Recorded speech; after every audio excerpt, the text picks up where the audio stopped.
নবীজি বলছেন মান ক্বালা বিহি সাদাকা, যে কোরআন অনুযায়ী কথা বলে সে সত্য কথা বলে। ওমান আমিলা বিহি উজিরা, আর যে কোরআন দিয়ে আমল করে সে তার প্রতিদান পাবে। ওমান হাকামা বিহি আদালা, আর যে কোরআন দিয়ে বিচার ফয়সালা করে সে সঠিক বিচার করে। ওমান দাআ ইলাইহি হুদিয়া ইলা সিরাতিন মুস্তাকিম, আর যে কোরআন দিয়ে মানুষদেরকে আহ্বান করে ডাকে আল্লাহর পথে সে সঠিক পথে আহ্বান করে। নবীজি বলছেন ঈর্ষা করা জায়েজ নাই, লা হাসাদা ইল্লা ফি ইসনাতাইন, ঈর্ষা করা জায়েজ নাই, কিন্তু দুই ব্যক্তির সাথে ঈর্ষা করা যেতে পারে। এক, রাজুলুন আতাহুল্লাহুল কোরআন, আল্লাহ যাকে কোরআনের জ্ঞান দান করেছেন, ফাহুয়া ইয়াকুমু বিহি আনা আল-লাইলি ওয়া আনা আন-নাহার, আর এই জ্ঞানকে পুঁজি করে সে দিনে রাতে কোরআন পড়ে, বুঝে, আমল করে। তার সাথে ঈর্ষা করতে হবে যে আমিও তার মতো কোরআন বুঝতে চাই, পড়তে চাই, জানতে চাই। দুই নম্বর, ওয়ারাজুলুন আতাহুল্লাহু মালান, এমন ব্যক্তি যাকে আল্লাহ রাব্বুল আলামিন প্রচুর ধন সম্পদ দিয়েছেন, ফাহুয়া ইনফিকুহু আনা আল-লাইলি ওয়া আনা আন-নাহার, আর সেই ধন সম্পদ আল্লাহর পথে অকাতরে খরচ করতে থাকে, দ্বীনের জন্য খরচ করতে থাকে। তার সাথে ঈর্ষা করতে হবে, আমিও তার মতো হতে চাই, তার মতোই খরচ করতে চাই আল্লাহর পথে। কিছুই যাবে না। আমরা ঈর্ষা করি, অমুকের 2 তলা আছে, আমি 4 তলা বানাবো, একটা গাড়ি আছে, 2টা দরকার। আর আমরা যে মজলিসে বসেছি এর চেয়ে উন্নত মানের মজলিস আর হয় না। নবীজি বলছেন মাজালিসুল ইলম হিয়া রাউদাতুম মিন রিয়াদিল জান্নাহ, যেখানে কোরআন আলোচনা করা হয়, হাদিস আলোচনা করা হয়, সেটা সাধারণ ময়দান থাকে না, জান্নাতের বাগান হয়ে যায়। নবীজি বলছেন কোন জায়গায় যখন কোরআনের আলোচনা করা হয়, নাযালাত আলাইহিমুস সাকিনা, সেখানে আল্লাহর প্রশান্তি নাজিল হয়। ওয়া গাশিয়াতহুমুর রাহমা, আল্লাহর রহমত বর্ষিত হয়। ওয়া হাফাতহুমুল মালাইকা, আর ফেরেশতারা চতুর্দিকে ঘিরে ফেলে। ওয়া যাকারাহুমুল্লাহু ফীমান ইনদা, আর স্বয়ং আল্লাহ নিজে এই বান্দাগুলো সম্পর্কে আলোচনা করে। দেখো ফেরেশতারা কিভাবে আমার বান্দারা কোরআন শুনতেছে, কত সওয়াবের কিতাব। নবীজি বলছেন কোরআনুল কারীম থেকে কেউ যদি 100 আয়াত তেলাওয়াত করে, মান করাআ মিআতা আয়া, 100 আয়াত যদি কেউ রাতে তেলাওয়াত করে, সারা রাত নফল নামাজ আদায় করলে যে সওয়াব হতো সেই সওয়াব আল্লাহ আমলনামায় লিখে দেন। এরপরে এই কোরআন আমাদের জন্য সুপারিশ করবে। নবীজি বলছেন মান ক্বারাআল কুরআন ফাস্তাযহারাহু ফাআহাল্লা হালালাহু ওয়া হারামা হারামাহু আদখালাহুল্লাহুল জান্নাহ, কোরআন অনুযায়ী যে চলবে, আমল করবে, বুঝবে, কিয়ামতের দিন তার ব্যাপারে একটাই সিদ্ধান্ত নেওয়া হবে, তাকে জান্নাত দান করে দেয়া হবে। শুধু কি তাই, ওয়াশাফাআহু ফি আশরাতিন মিন আহলি বাইতিহি কুল্লুহুম কদ ওয়াজাবাত লাহুন নার, এমন 10 জনের ব্যাপারে সুপারিশ করার মতো অনুমতি দেওয়া হবে যাদের ব্যাপারে জাহান্নাম ওয়াজিব হয়ে গেছে। তো এই 10 জন কারা? কোন কোন মুফাসসির বলেছেন আব্বা মা, দাদা দাদি, নানা নানি, শ্বশুর শাশুড়ি, আর যেই বাড়িতে থেকে পড়াশোনা করেছে ওই বাড়ির বেটা আর বিটি 2 জন। তাহলে কোরআনের হাফেজের বাবা মার কত সম্মান, এজন্য সন্তানকে মাদ্রাসায় ভর্তি করেন। আল্লাহর হাবিব সাল্লাল্লাহু আলাইহি ওয়াসাল্লাম বলছেন যে কোরআনুল কারীম বেশি বেশি তোমরা পড়ো, ইকরাউল কোরআন, বেশি বেশি কোরআন পড়ো। ফাইন্নাহু ইয়াতি ইয়াউমাল কিয়ামাতি শাফিআন লিআসহাবি, কেননা কিয়ামতের দিন কোরআন সুপারিশ করবে, করে করে জান্নাতে নিয়ে যাবে। আল কোরআনু শাফিউন মুশাফফাউন, কোরআন এমন সুপারিশকারী যার সুপারিশ কবুল করা হবে, কবুল করা হবে। মান জাআলাহু আমামা, যে কোরআন পড়বে, বুঝবে, আমল করবে, কোরআনকে সামনে রাখবে, কোরআন অনুযায়ী জীবন গঠন করবে, ক্বাদাহু ইলাল জান্নাহ, কোরআন তাকে জান্নাতের পথে পরিচালিত করবে। ওমান জাআলাহু খলফা, আর যে ব্যক্তি কোরআনকে পিছনে রাখবে, কোরআন পড়বে না, বুঝবে না, আমল করবে না, সাকাহু ইলান নার, কোরআনুল কারীম তাকে জাহান্নামের পথে পরিচালিত করিয়ে দিবে। এজন্য কোরআন বেশি বেশি পড়তে হবে। আল্লাহর ভালোবাসা লাভের মাধ্যম হচ্ছে কোরআনুল কারীম। আল্লাহর ভালোবাসা যদি পেতে চান কোরআন পড়তে হবে। নবীজি বলছেন মান সাররাহু আইয়ুহিব্বাল্লাহু ওয়া রাসূলা, কেউ যদি আল্লাহ এবং তার রাসূলকে ভালোবাসতে চায় ফালইয়াকরা ফিল মুসহাফ, সে যেন কোরআন পড়ে। নবীজি বলছেন ইন্না লিল্লাহি আহলিনা মিনান নাস, মানব মণ্ডলীর ভেতরে এমন কিছু মানুষ আছে যারা আল্লাহর পরিবারভুক্ত। জিজ্ঞাসা করা হলো তারা কারা? নবীজি বললেন আহলুল কোরআনি হুম আহলুল্লাহ, যারা কোরআন পড়ে বোঝে আমল করে তারাই হচ্ছে আল্লাহর পরিবারভুক্ত। আল্লাহর পরিবার বলতে এখানে স্পেশাল কিছু মানুষকে বোঝানো হয়েছে, যাদের মর্যাদা অনেক বেশি হবে অন্যান্য মানুষের চেয়ে।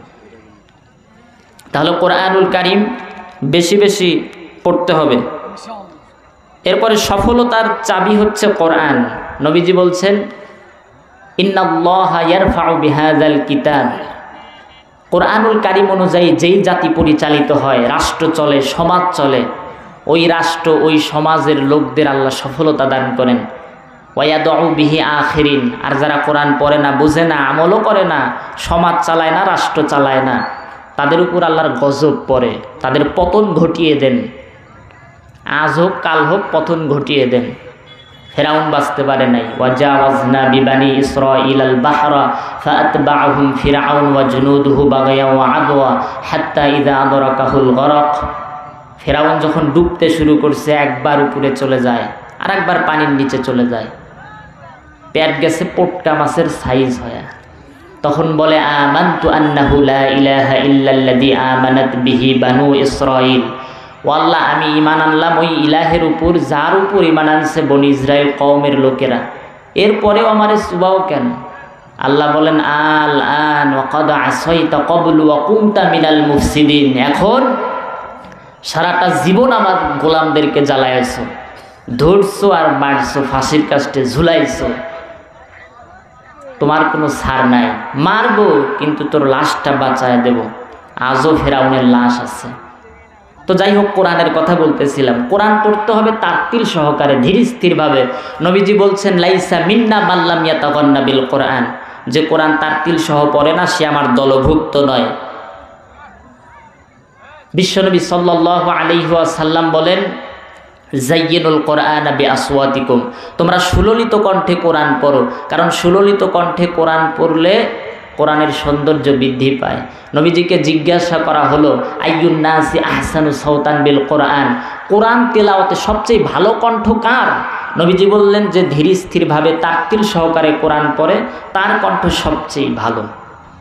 তাহলে কোরআনুল কারীম সুন্দরভাবে তারতিল সহকারে পড়তে হবে। এরপরে আমরা কিছু মা বোন যেহেতু আছে, কিছু সূরার ফজিলত বর্ণনা করি, তাহলে তারা বুঝতে পারবে সূরা ইখলাসের ফজিলত।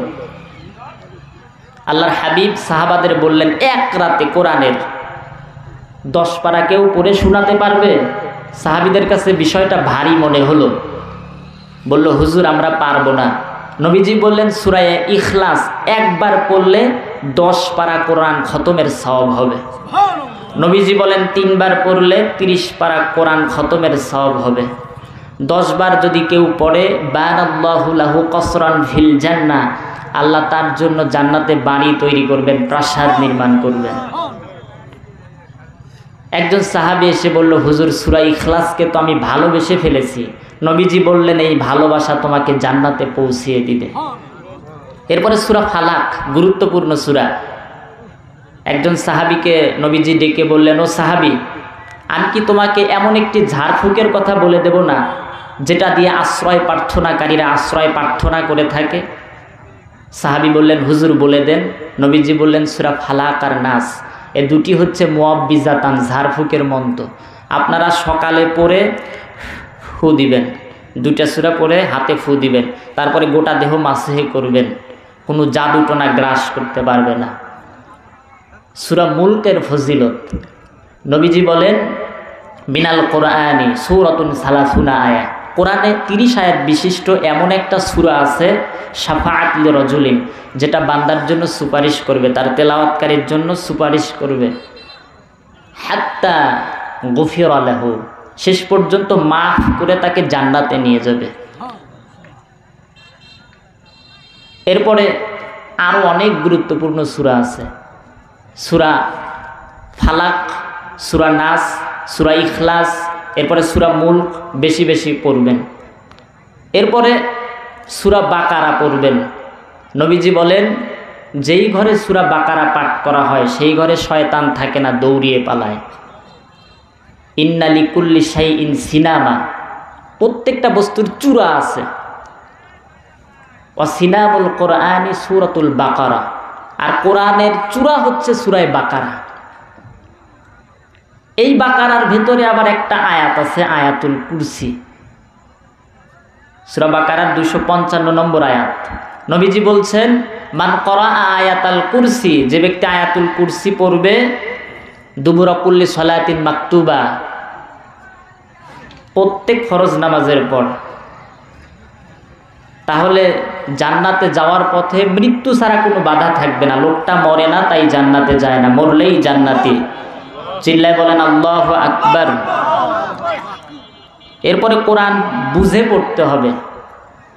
সংক্ষেপে বলি, যাই হোক, আপনাদের মূল বিষয়টা হচ্ছে যে ভাই আমাকে দাওয়াত দিয়েছে, হুজুর কোরআন থেকে কোরআনের পরিচয় শোনাবেন। আমরা কোরআনের পরিচয় শুনতে চাই, ঠিক কিনা? আমার সাবজেক্টই এইটা। অনেকে ওঠা বসা করতেছে, ওঠা বসা করবেন না, আলোচনা শোনেন। 11টা 27 বাজে, আপনারা যতক্ষণ আছেন আমিও আছি, কোনো সমস্যা নাই। কোরআনের আলোচনা করে শেষ করা তো সম্ভব না।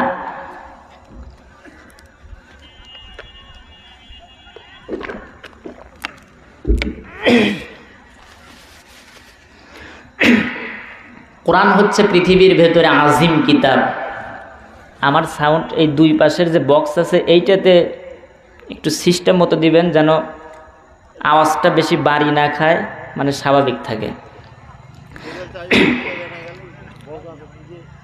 আল্লাহ রাব্বুল আলামিন বলছেন, কুল লাউ কানাল বাহরু মিদাদাল লিকালিমাতি রাব্বি লানাফিদাল বাহরু ক্বাবলা আন তানফাদা কালিমাতু রাব্বি ওয়ালাউ জিনা বিমিসলিহি মাদাদা।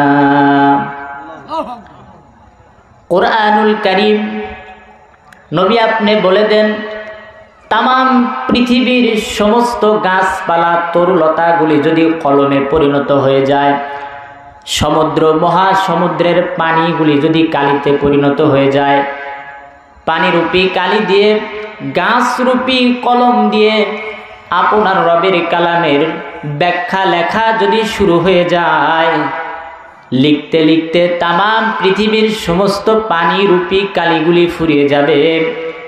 আপনার রবের কালামের ব্যাখ্যা লিখে কোনোদিন শেষ করা যাবে না।